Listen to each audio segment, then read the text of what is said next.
Ассалаумағалейкум, құрметті қазақ елі, құрметті оқытушылар, құрметті студенттер. Мен Бейімбет Мақсатбек Нұрланбекұлы, Түркістан қаласы Түркістан Ахмет Яссауи кәсіби колледжінің ветеринария пәндерінің оқытушысы.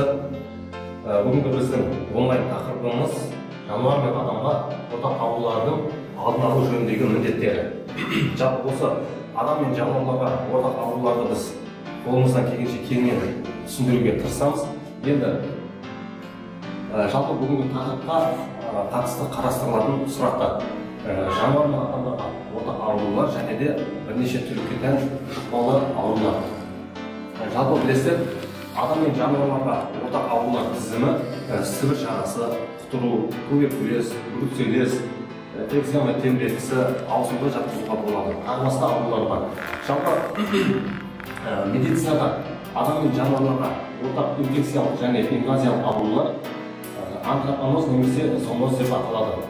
Жалпы адамға бұл аурулар жануарлардың бөлікселерінен, жаңағы терісін алу, ұшаларды бұзу кезінде, жаңағы шикізаттарын өңдеу кезінде жұғады және де бұны тасымалдаушы кенелер, құстар және де жарғанаттар болып табылады.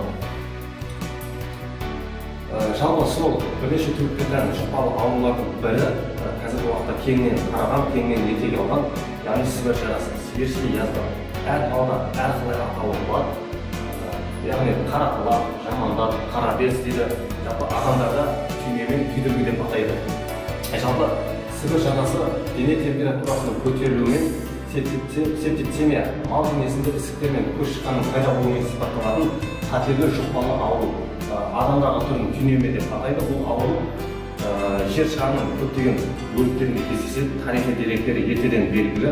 Кез келген ауылдық округтерге барсаңыздар, осы сібір жарасының арнайы ошақтары бар. Оны мал қоралары секілді арнайы сеткімен, тормен ошақ бекітіп қойған.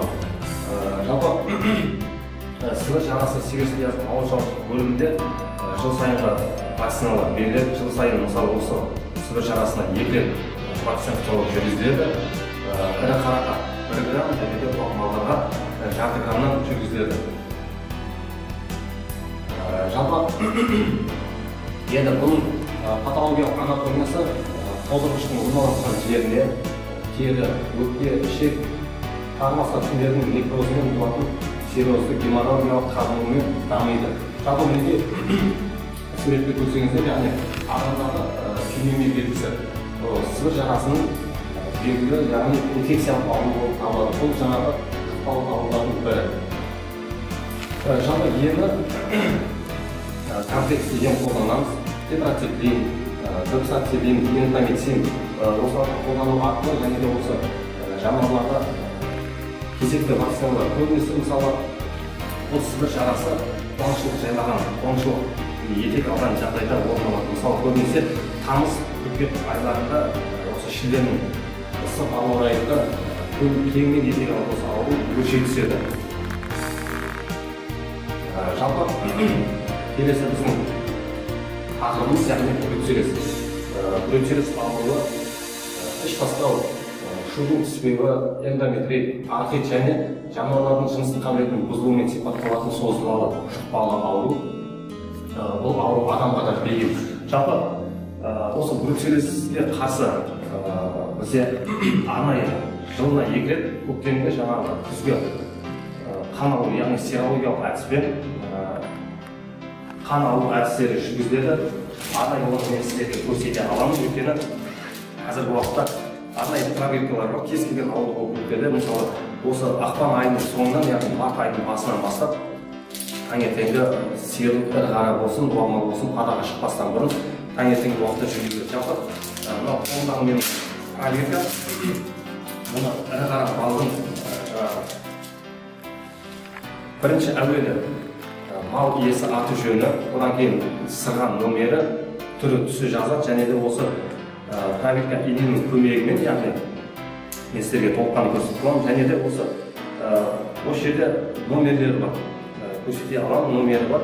Осы сырған номерін жазып алғаннан кейін, мал иесі аты жөні сырған номер жазып алғаннан кейін, біздегі қатындағы қорқыншы бөлігі қателесіп кетпес үшін, жаңа сырған номер шатасып кетпес үшін біз отчет сырған номерінің қасына жазып осы арқылы ертеңгі уақытпен тексеріске жөнелте аламыз.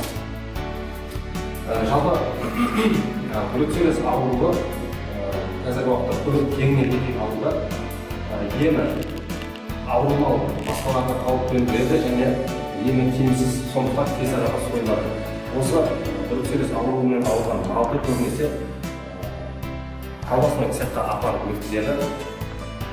Және де бруцеллез жалпы иммунитеті аурудан соң тұрақсыз, себепті емес, ұзаққа созылмайтын, яғни 6-9 айға дейін сақталатын геморрагиялық шауып комплемент, яғни байланысушы иммунитет қалыптасады. Бруцеллезбен ауырған адамдар осы инфекцияға қайтадан шалдығуы мүмкін. Жалпы бұл бруцеллезбен ауырған, яғни бұлттың аспан жұлттанған кезде демек өмірдің сақталу емес адамдардың белгісі. Емі негізгі емі антибиотиктермен емдеу, созылмалы түрде антибиотиктер әсер етпейді, сондықтан арнайы бөлімдерде өлі вакцинаны және бруцеллез иммунды глобулинді қолданылып жатады қазіргі уақытта. Енді келесі аурудың белгісі құтырық ауруы, яғни латынша рабис деп аталады.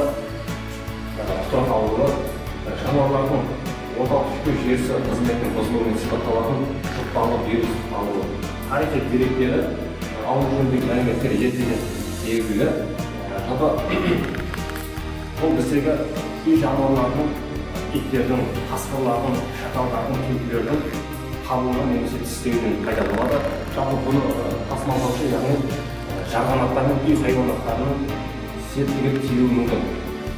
Жалпы бұның емі ауру малдарды емдеу, ауру малды жуық арада өлтіріп зертханаға материал алғаннан соң өртеп жібереді. Емдеуге қатаң түрде тыйым салынады. Өйткені құтырық ауруы жалпы алдын алу шарасы оның кез келген, мысалы қазіргі уақытта білесіздер, ауыл өңірінде болсын, қала өңірінде болсын,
аусыл вирусын қабылдаушылық жоғары емес. Жалпы аусыл ауруы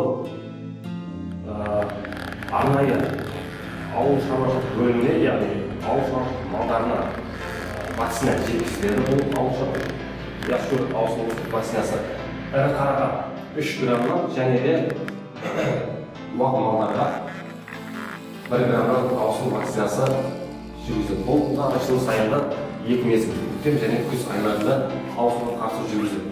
Ал енді осы аусыл вакцинасы кең етек алып басталып кеткен жағдайда аусыл вакцинасы әсер етпей қалады. Ол кезде біздің күнделікті еміміз тілмен тұздарын тілін шығарып, аузын тіл тұз себу арқылы, сүрем қысқылау арқылы емдеп айықтырамыз. Яғни аусыл вирусы өте жоғары вирулент және өте күшті.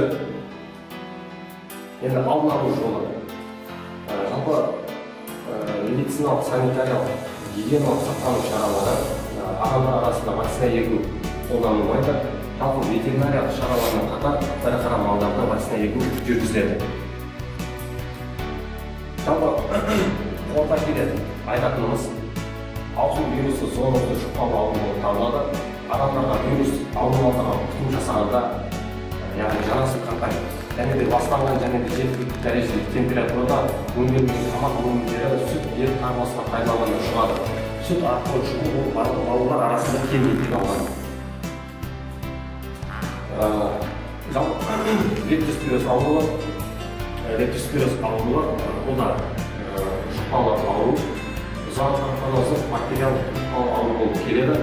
Ауыл шаруашылық малдарының көп түрінде кездеседі, және де жабайы жануарлардың кейбір түрінде де болады. Бұл аурумен жалпы түйе малы болсын, сиыр малы болсын ауырады. Лептоспирозбен күресу шаралары. Лептоспироз егерде шаруашылықтан шығатын болса, сол аумақта кішігірім карантин белгіленген дұрыс. Яғни карантин шектеу қойып емдеу шараларына кірісу керек. Және де емделген жерді, емделген шаруашылықта міндетті түрде дезинфекциялаған өте орынды. Яғни, ал енді құрметті студенттер, үйге берілген тапсырма аусыл, бруцеллез, сібір жарасы, туберкулез, лептоспироз, яғни мал әдістерін бір-бірінен ажырату, кез келген ауруды, мысалы кез келген шаруашылыққа барған кездеріңізде, кез келген выставкаға барған кездеріңізде сіздер әуелі ең бірінші білетіндеріңіз ол әр ауруды бір-бірінен ажырату, яғни диагноз қою үшін бір-бірінен ажыратып балаларыңыз қажет. Және де емдеу жолдары. Таза қой, тыңдағандарыңызға рахмет. Жақсы күндерде жүздескенше.